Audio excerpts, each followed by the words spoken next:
masculine, okay? Hindi yung text ng text, hindi yung tawag ng tawag, hindi yung laging nagtatampo pag hindi nag-reply. That's pussy, man. Huwag tayong ganun. Okay? Hayaan lang natin silang mabuhay sa way ng gusto nila. Kaya nga madalas na sinasabi ko sa inyo, okay? Dapat kayo ay magkaroon ng grind at purpose, okay? Para lagi kayong busy. At nang sa gayon ay hindi yung babae ng babae lang ang mundo ninyo. Okay? Dahil maniwala ka sa akin, magreklamo man sila sa oras mo na hindi mo na sila nabibigyan ng time, mas gusto nila yon kesa naman yung palaging sila yung inaatupag mo, sila yung palaging kinukulit mo, at pag hindi ka na nila nabigyan ng oras, magtatampo ka, magagalit ka sa kanila. Huwag ganun. Hayaan nyo silang magkaroon ng buhay. Okay? Mas attractive yun sa mga kababaihan.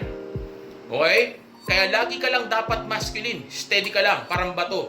Kahit na ano pang gawin niya, kahit na asarin ka pa niya, kahit na tirahin ka pa niya sa mga isang bagay pa. Huwag ninyong sabihin lahat ng mga bagay na huwag niyo ikwento lahat ng storya ng buhay ninyo sa mga babae. Dahil pag ginawa ninyo yan at dumating ang araw na nag-away kayo, alam niya kung saan kanya titirahin. Okay?